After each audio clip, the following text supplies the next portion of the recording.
ఈజీఎస్ఆర్టీసీ employees union Khammam region council సమావేశం ఈరోజు భారత కమ్యూనిస్ట్ పార్టీ ఆఫీస్ ఖమ్మంలో ఏర్పాటు చేయడం జరిగింది. మరి దీనిలో ప్రధానంగా జిల్లా వ్యాప్తంగా ఉన్నటువంటి సమస్యల్ని చర్చించి ఒక పోరాట కార్యక్రమాన్ని రూపొందించడం కోసం ఏర్పాటు చేయడం జరిగింది. అదేవిధంగా ఈ రాష్ట్ర వ్యాప్తంగా ఉన్నటువంటి ఇవాళ అనేక సమస్యలు, కార్మిక వర్గం అనేక సమస్యలు ఎదుర్కొంటూ ఉంది. అదేవిధంగా ఏదైతే కొత్తగా నూతనంగా ఏర్పడి సంవత్సరం పూర్తి చేసుకున్నటువంటి కాంగ్రెస్ పార్టీ ప్రభుత్వం ఈ ఆర్టీసీ కార్మికులకు ఎన్నికల సందర్భంగా మేనిఫెస్టోలో హామీలు ఇవ్వటం జరిగింది.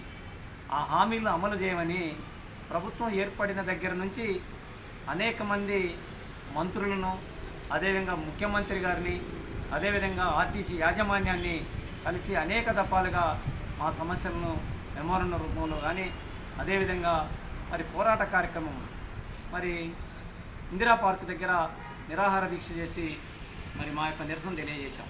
అదేవిధంగా రాష్ట్ర వ్యాప్తంగా ఉన్నటువంటి అన్ని డిపోలకు కూడా నల్ల బ్యాడ్జీలు పెట్టి నిరసన తెలియజేశాం. ఆ తదనంతరం మరి బస్ భవన్ దగ్గర చలో బస్ భవన్ కార్యక్రమం నిర్వహించి వేలాది మంది కార్మికులు వచ్చి గొంతెత్తి మాకున్నటువంటి సమస్యలు, మీరు ఏదైతే కాంగ్రెస్ పార్టీ ప్రభుత్వం ఎన్నికల మేనిఫెస్టో ఇచ్చినటువంటి ఆర్టీసీ కార్మికులను ప్రభుత్వంలో విలీనం చేయాలనేటటువంటి డిమాండ్తో ఆ రోజు చలో బస్ భవన్ నిర్వహిస్తే వేలాది మందిగా కార్మిక వర్గం కదిలి వచ్చినారు. అదేవిధంగా ఆ తదనంతరం ముఖ్యమంత్రి గారిని మరి భారత communist party MLA Kunamneni Sambasivarao గారితో కలిసి ముఖ్యమంత్రి గారి దగ్గరికి వెళ్ళి మా సమస్యలను విన్నవించినప్పుడు ఆయన ఒక అర్ధగంట పైన మా సమస్యలను విని మరి కార్మిక వర్గం ఆర్టీసీలో మరి 40,000 మంది పైన ఉన్నారు, వాళ్ళందరినీ కూడా రాష్ట్ర ప్రభుత్వంలో విలీనం చేస్తాం. అదేవిధంగా మీకు కేసీఆర్ గారు ఏదైతే యూనియన్లను మరి రద్దు చేశారని చెప్పారో ఆ యూనియన్లను వెంటనే పునరుద్ధరిస్తారని చెప్పినటువంటి ముఖ్యమంత్రి గారు ఆ మాటలు కూడా నీటి మూటలైనవి. మరి ఆయన కూడా మా సమస్యలను పట్టించుకున్న విధంగా లేదు. కాబట్టి మేము మొన్న సోమవారం రోజు మరి హైదరాబాద్ ఎంప్లాయీస్ యూనియన్ ఆఫీస్లో జేఏసీగా ఆర్టీసీలో ఉన్నటువంటి అన్ని సంఘాలను కలిపి జేఏసీగా ఏర్పాటు కావడం జరిగింది. అక్కడ ఒక మరి తీర్మానం చేయడం జరిగింది. ఈ మేము చెలో బస్ భవన్ కార్యక్రమం తర్వాత కూడా ఈ ప్రభుత్వం యాజమాన్యం చెల్లించకపోవడం వలన ఏకైక మార్గం కార్మిక వర్గం నుంచి అనేక ఒత్తిళ్లు ఉన్నాయి. సమస్యల పరిష్కారం కోసం కాంగ్రెస్ పార్టీ ఇచ్చినటువంటి ఎన్నికల మేనిఫెస్టో హామీలు అమలు చేయడం కోసం సమ్మె తప్ప వేరే మార్గం గత్యంతరం లేదని మరి ఆ పరిస్థితుల్లో మేము సమ్మె నోటీసును 27న ఇవ్వాలని నిర్ణయించడం జరిగింది. దానిలో భాగంగానే అన్ని జిల్లాల్లో, అన్ని రీజన్లలో, అన్ని డిపోలలో కూడా కార్మిక వర్గాన్ని సమీకరించడం కోసం మరి సమావేశాలు నిర్వహిస్తున్నాం. దానిలో భాగంగానే ఇవాళ ఖమ్మం రీజన్లో ఉన్నటువంటి కార్మిక వర్గాన్ని మరి సమీకరించి రీజనల్ కౌన్సిల్ సమావేశం నిర్వహించి డిపోలో ఉన్నటువంటి నాయకుల్ని, కార్యకర్తలను పిలిచి 27న సమ్మె నోటీసును భారీ ఎత్తున కార్మిక వర్గాన్ని సమీకరించి ఇవ్వటం కోసం మేము మరి ఈ యొక్క సమావేశం నిర్వహిస్తూ ఉన్నాం. ఇకనైనా ఈ ప్రభుత్వం కానీ, యాజమాన్యం కానీ కార్మికులు ఎదుర్కొన్నటువంటి ప్రధానమైనటువంటి సమస్యలు ఏదైతే ఉన్నాయో వాటిని పరిష్కరించడంతో పాటు ఈ మధ్యనే మరి ఎలక్ట్రిక్ బస్సుల పేరుతో ఇవాళ ఆర్టీసీని ప్రైవేటీకరణ వైపు నెట్టివేయబడతా ఉందని కార్మిక వర్గం, కార్మిక నాయకులుగా మేము చెప్తా ఉంటే ప్రభుత్వం నిన్ననే ఒక ప్రెస్ నోటు రిలీజ్ చేసింది. మేము విలీనం చేయట్లేదు, మేము ఏదైతే ఈ బస్సుల ద్వారా, ఎలక్ట్రికల్ బస్సుల ద్వారా మేము మరి డిపోలను ప్రైవేటీకరణ చేయట్లేదు అని చెప్తా ఉన్నారు. కానీ యాజమాన్యానికి, ప్రభుత్వానికి మేము ఎలక్ట్రికల్ బస్సులు ఆర్టీసీలో తీసుకురావడానికి మేము వ్యతిరేకం కాదు.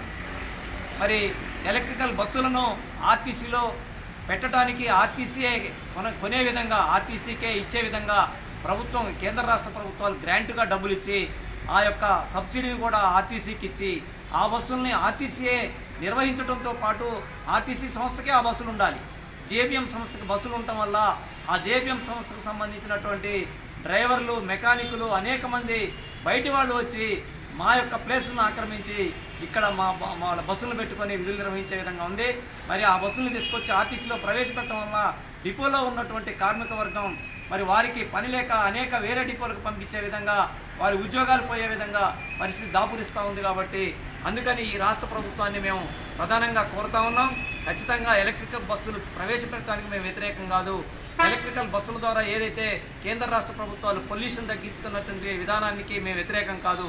కానీ మేము చెప్పేది ఈ సంస్థనే ఆ బస్సులను కొనుగోలు చేసే విధంగా కేంద్ర రాష్ట్ర ప్రభుత్వాలు గ్రాంట్ ఇచ్చి మా సంస్థకు ప్రవేశపెట్టి మా కార్మిక వర్గాన్ని కాపాడటంతో పాటు దీనివల్ల జాతీయ ఆదాయం కూడా పెరుగుతుంది.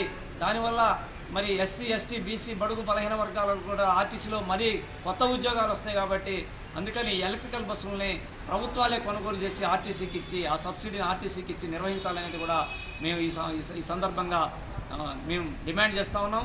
ప్రధానంగా సమ్మె నోటీస్ ఇచ్చేది ఆర్టీసీ విలీనాన్ని, ప్రభుత్వ ఉద్యోగుల్ని ఆర్టీసీ ఉద్యోగులు ప్రభుత్వంలో విలీనం చేయాలని, ఎలక్ట్రికల్ బస్సుల్ని. పిల్లి రమేష్, టీఎస్ఆర్టీసీ ఎంప్లాయీస్ యూనియన్ జిల్లా ప్రధాన కార్యదర్శి.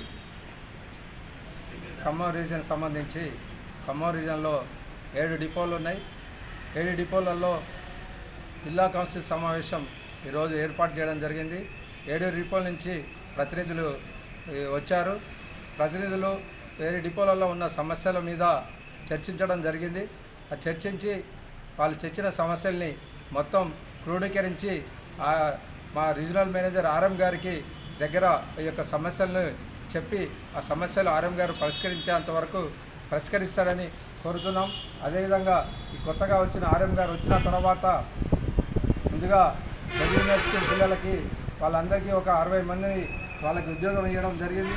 అదేవిధంగా ఏడీసీలకు కూడా ప్రమోషన్లు ఇచ్చారు. ఆ రకంగా ఆర్ఎం గారికి ధన్యవాదాలు తెలియజేస్తూ, అదే రకంగా ఇప్పుడు మేము ఇచ్చే మెమోరాండం మీద ఆర్ఎం గారు సానుకూలంగా ఉండి ఆ సమస్యలు పరిష్కరిస్తారని ఆర్ఎం గారిని కోరుతా ఉన్నాం. ఆ సమస్యలు పరిష్కరించాలని కోరుతున్నాం. సమస్యలు పరిష్కరించని ఎడల మా యొక్క కార్యక్రమాన్ని జిల్లా వ్యాప్తంగా సమస్యల మీద పోరాటం చేయడానికి మా కార్మికులు, మా నాయకులంతా సిద్ధంగా ఉన్నారని తెలియజేస్తా ఉన్నాం. జిఎస్ నారాయణ, ఎంప్లాయీస్ యూనియన్ రాష్ట్ర కార్యదర్శి. ఈరోజు ఖమ్మం రీజన్లో రీజన్ కౌన్సిల్ సమావేశం ఏర్పాటు చేశాము. 7 డిపోల నుంచి కూడా అధ్యక్ష కార్యదర్శులు, ముఖ్య కార్యకర్తలందరూ కూడా సమావేశానికి హాజరు కావడం జరిగింది. ముఖ్యంగా ఈ సమావేశం ఎందుకు ఏర్పాటు చేస్తున్నామనేది, ఇక్కడ ఉన్నటువంటి 7 డిపోల్లో కూడా కార్మిక వర్గాన్ని చైతన్యం చేసి సమ్మెలోకి ఎందుకు వెళ్ళవలసి వస్తుందో అనే విషయాలు కార్మిక వర్గానికి మొత్తానికి కూడా తెలుసు. అయినప్పటికీ ఇంకా పూర్తి విషయాలన్నీ కూడా వారికి తెలియజేయాలనే ఉద్దేశంతోనే ఈరోజు సమావేశం ఏర్పాటు చేశాం. సుమారు 6-7 సంవత్సరాల నుంచి యూనియన్లు లేక కార్మికులు విపరీతమైన ఇబ్బందులు పడుతుంటే మేనేజ్మెంటు అనేక ఒత్తిళ్లకు గురి చేస్తున్నప్పటికీ కూడా యూనియన్ లేని కారణంగా ఎవరు కూడా మేనేజ్మెంటు యూనియన్ నాయకుల్ని దగ్గర కూడా రానివ్వని పరిస్థితుల్లో మేనేజ్మెంటు వారి ఇష్టానురీతిగా కార్మిక వర్గంపై పనిభారం పెంచుకుంటూ ఇష్టానురీతిలో మాట్లాడుకుంటూ కార్మిక వర్గాన్ని భయభ్రాంతులకు గురి చేయటం వల్ల ఈరోజు కార్మిక వర్గం అంతా కూడా చాలా ఇబ్బంది పడుతుంది. కన్నీరు పెట్టుకుంటూ వారి మనసులో బాధని వారే దిగమింగుకుంటూ కూడా వారు ఈరోజు ఉద్యోగాలు చేసే పరిస్థితి వస్తుంది. ముఖ్యంగా ఆర్టీసీలో 27వ తారీఖు సమ్మె నోటీస్ ఇవ్వడానికి అందరినీ